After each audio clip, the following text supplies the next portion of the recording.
The evening air was thick with powder smoke when the first broadside tore through the rigging. It was the 8th of June, 1708, and the waters off the island of Baru, just south of Cartagena de Indias, had become a killing ground. A Spanish treasure fleet of 17 vessels, 3 warships and 14 merchant ships, had sailed from Portobello on the Isthmus of Panama only days earlier, bound for the fortified harbor of Cartagena.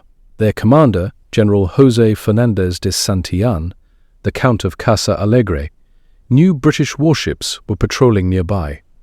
The governor of Cartagena had sent warnings, but the hurricane season was approaching, and an escort squadron under the French Admiral Jean-Baptiste Ducasse waited in Havana.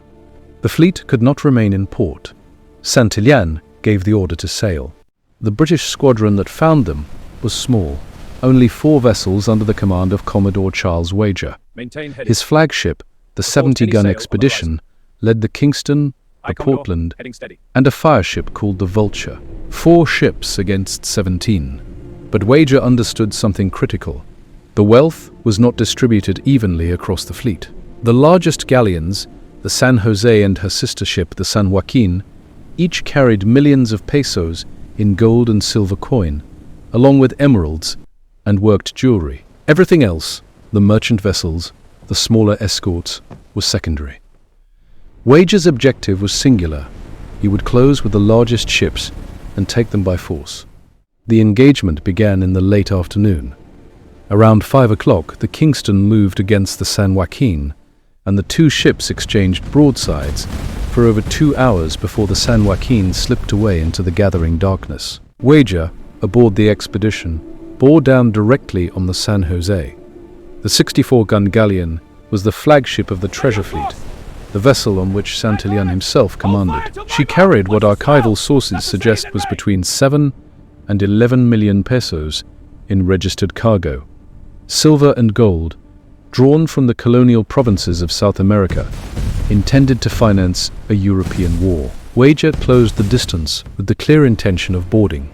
The 2 ships hammered each other at close range for roughly 90 minutes, the gap between them narrowing to perhaps 60 meters. Then, shortly after 7 o'clock in the evening, the San Jose exploded.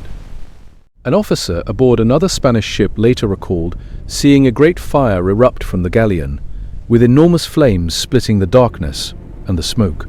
Whether a British cannonball struck the powder magazine, or whether a spark found its way through a breach in the hull, has never been determined with certainty. But the detonation was catastrophic. The San Jose went down almost immediately, carrying with her nearly the entirety of her crew and passengers, approximately 600 souls. Only 11 men survived. General Santillán was not among them. The treasure that had been loaded aboard the San Jose in Portobello descended with the wreckage to the floor of the Caribbean Sea, settling at a depth that would not be measured for another 3 centuries. To understand what was lost that evening requires an understanding of what had been built over the previous 200 years. The Spanish treasure fleet system, known as the floater, was one of the most elaborate logistical operations in early modern history. Beginning in the mid-16th century, Spain organized annual convoys to transport the wealth of its American colonies back to the Iberian Peninsula. 2 main fleets sailed each year. One, the New Spain fleet, traveled to Veracruz in Mexico. The other, the Tierra Firme fleet, sailed to the Caribbean coast of the Isthmus, to the port towns of Nombre de Dios and later Portobello, where it collected the silver and gold that had been shipped overland from the Pacific coast.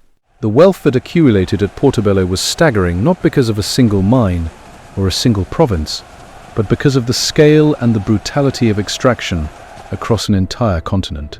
The silver of Potosí, in present-day Bolivia, was the foundation. The mines at Cerro Rico, the rich mountain, had been producing silver since 1545, and during the 16th century, Potosí grew into one of the largest cities in the Western Hemisphere. Indigenous laborers were compelled to work the mines under the meter system, an adaptation of an older Inca labor tribute, recast by the Spanish Viceroy Toledo in the 1570s to serve colonial extraction. 1/7 of the able-bodied male indigenous population in designated provinces could be conscripted for labor at Potosi at any given time. The conditions were severe. Workers descended into increasingly deep shafts, labored by candlelight, and were exposed to mercury used in the amalgamation process to extract silver from ore. The human cost was enormous.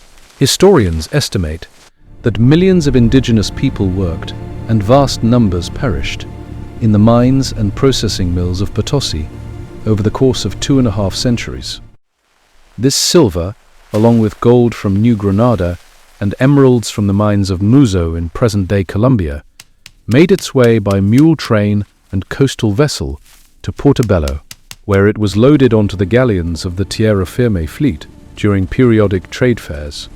European goods, textiles, ironwork, manufactured items flowed in one direction. Precious metals and gemstones flowed in the other. The system was, in its essence, the financial circulatory system of the Spanish Empire. By 1708, that system was under extraordinary strain. Spain was embroiled in the War of the Spanish Succession, a conflict that had engulfed much of Europe since 1701. The war had begun with a dynastic crisis. The Spanish King Charles II had died without a direct heir, naming in his will Philip of Anjou, a grandson of the French King Louis XIV, as his successor. Philip assumed the Spanish throne as Philip V, but a coalition of European powers, England, the Dutch Republic, Austria, and others, contested the succession, fearing the concentration of Bourbon power that would result from a union of French and Spanish interests. The war that followed was fought on land across Spain, the Low Countries, Italy, and Germany, and at sea across the Atlantic and the Caribbean. Philip V needed money. The colonial revenues from the Americas were his most significant source of income, and the treasure fleet was the mechanism by which that income reached Spain. But the war had disrupted the regular sailing schedules of the flota. The fleet that sailed from Portobello in June of 1708 was carrying not merely a single year's accumulation, but a backlog of wealth that had built up over years of delayed departures. No complete cargo manifest for the San Jose has ever been found, but the ship's estimated cargo, based on comparison with the documented contents of her sister ship, the San Joaquin, on archival references to registered and unregistered goods, was immense. The figures cited by historians, and based on contemporaneous records, suggest the San Jose was carrying somewhere between 7 and 11 million pesos in coins alone, in addition to gold bars, silver ingots, emeralds, Chinese porcelain that had crossed the Pacific on the Manila galleon trade before being transported overland across the isthmus. This was not merely cargo, it was the operating budget of a wartime monarchy. Its loss was not merely financial, it was strategic. When the San Jose detonated and sank off Baru, the British had technically achieved a victory. The treasure would not reach Philip V, and the Spanish war effort would be weakened accordingly. But it was a hollow triumph for Wager as well.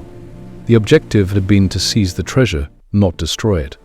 The Kingston and Portland had failed to capture the San Joaquin, which escaped into Cartagena harbor. The Santa Cruz, the only Spanish warship taken, yielded just 13 chests of silver pieces of 8 and 14 pigs of silver, apparently private property rather than crown revenue. The captains of the Kingston and Portland were later court-martialed for allowing the San Joaquin to escape. Wager himself became a wealthy and celebrated figure in the Royal Navy, but he knew the prize had slipped from everyone's grasp, British and Spanish alike. So the treasure of the San Jose entered a long silence. It lay somewhere on the sea floor off the coast of what would eventually become the Republic of Colombia, at a depth too great for the diving technologies of the 18th or 19th centuries to reach. The precise location was uncertain. Naval records from both Spanish and British archives offered only approximate coordinates, and the Caribbean seabed in that region is complex, scattered with ridges, sediment fields, and depths reaching hundreds of meters. Over the centuries, the San Jose became the subject of rumor, speculation, and intermittent searches. Maritime salvage culture, which expanded dramatically in the 20th century with advances in sonar and deep-sea diving, kept the galleon in its peripheral vision. In 1981, a group of American investors operating under the name Sea Search Armada, led by the historian Eugene Lyon, the same scholar who had helped identify the wreck of the Nuestra Señora de Atocha, claimed to have located the San Jose off the Colombian coast. Sea Search Armada proposed a partnership with the Colombian government, offering a 65 to 35% split of any recovered treasure. Colombia refused. The Colombian parliament subsequently passed legislation asserting the state's right to all treasure from the wreck, offering Sea Search Armada only a 5% finder's fee, taxed at 45%. Legal battles followed in Colombian courts and later in American courts, spanning decades. The Colombian Supreme Court ruled in 2007 that any recovery should be split equally. American courts dismissed Sea Search Armada's case twice, in 2011 and 2015, on jurisdictional grounds, and declared the galleon the property of the Colombian state.